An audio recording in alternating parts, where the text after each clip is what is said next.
As Speaker of the House of Delegates and President of the Joint Assembly, it is my pleasure to present to you His Excellency, the Governor of the Commonwealth of Virginia, the Honorable Glenn Youngkin.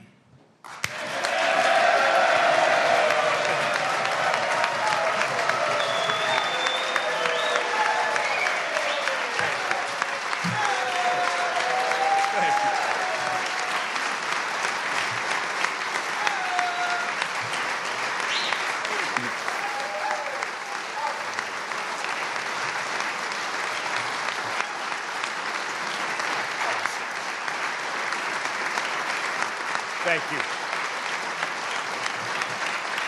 Thank you all very much.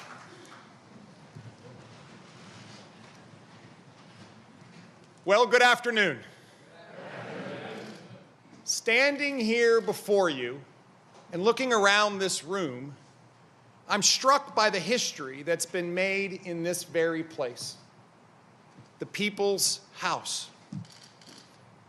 I'm also struck by the fact that the work that you do here has great consequences for the people of Virginia.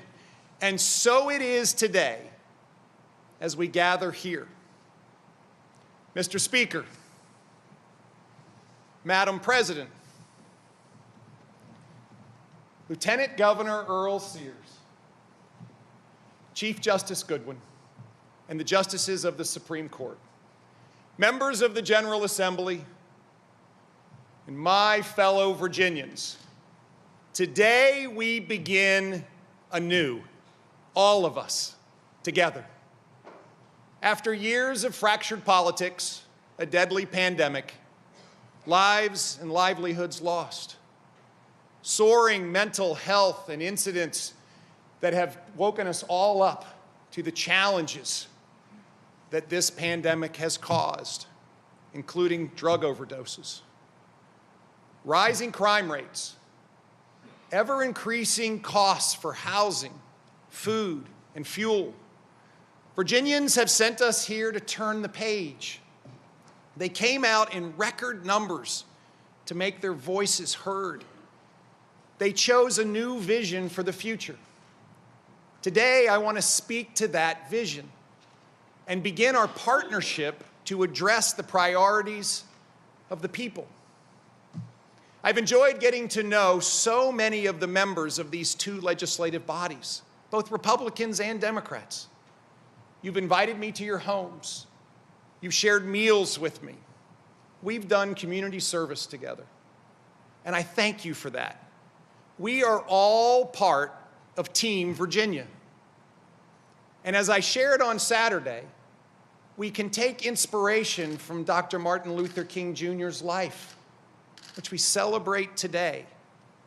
And we can take inspiration from his words that we may have all come on different ships, but we're in the same boat now.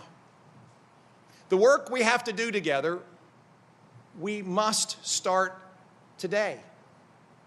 And there isn't a better example of people coming together on behalf of Virginia than the brave crews, the law enforcement heroes, the first responders who worked during yesterday's storm.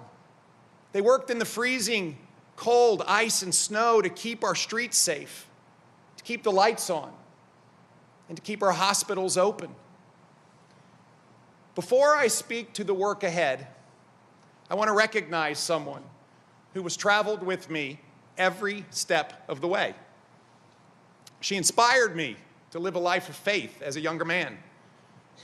She's an example of humility and strength, not just to our children, but to women across this great Commonwealth. She's the best partner I could ever imagine, our First Lady, Suzanne Youngkin.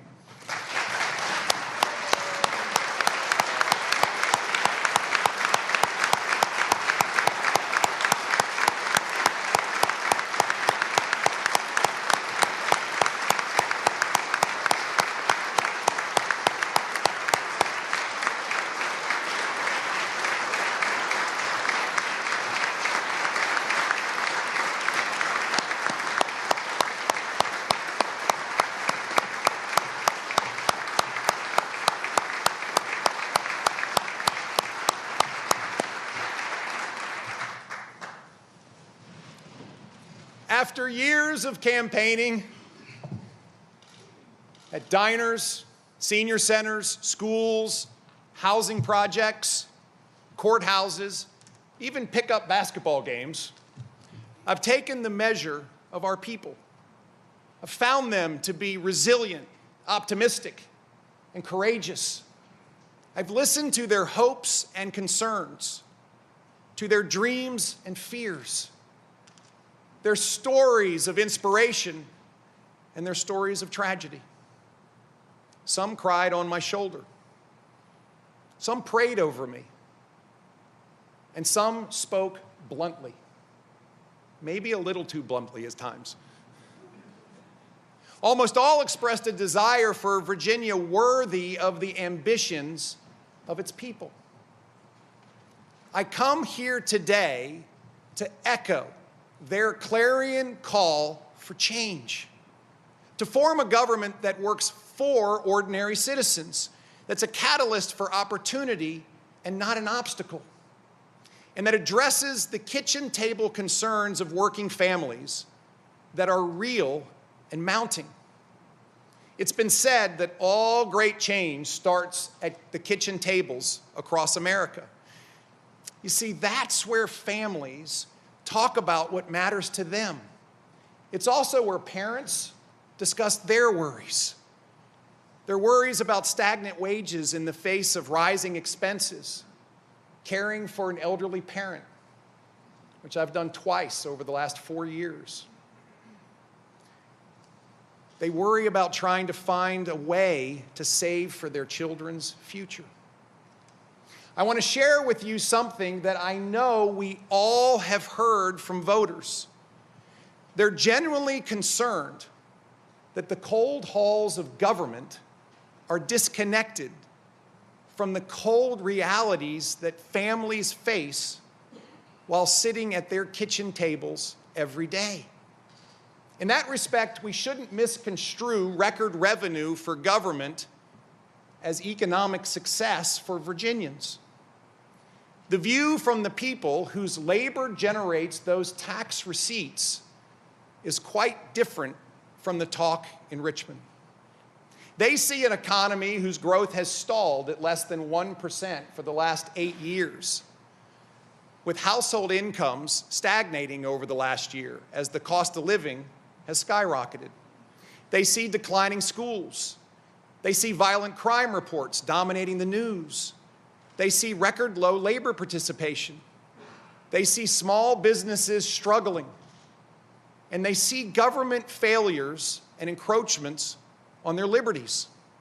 From the perspective of the everyday Virginia family, times are tough. And the state of the Commonwealth is not what it should be. Today we're at a proverbial tipping point where the cash flow to the government from rising tax burdens is very high. And yet the impact of high costs and high taxes and an increased regulatory burden are clearly being felt in the real economy and the real lives of Virginians. The good news is that we have the ability to course correct before this poor performance becomes permanent. With current and projected tax-driven surpluses, we can lower taxes on Virginia families and make critical investments in those key pillars to the Great Virginia Promise. The Great Virginia Promise of a lower cost of living, excellent schools, safe communities, a rip-roaring economy that lifts up all Virginians.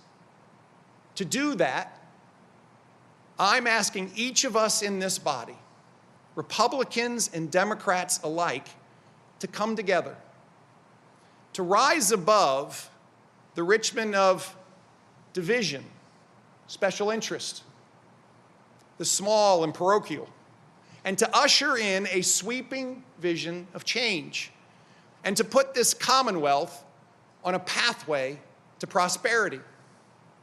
On day one, we hit the ground running, signing 11 executive actions and swearing in a full cabinet of outstanding individuals who are qualified and share Virginia's values. As of today, we've worked with legislators to introduce 59 pieces of legislation to tackle our day one agenda. And we'll be submitting a package of 25 budget amendments to reflect our bipartisan priorities. We're addressing issues that are critical to the future of the Commonwealth and that every member in this chamber can get behind. Virginians have given us a license to lead. It's a temporary license. They have charged us all to deliver on a day one agenda.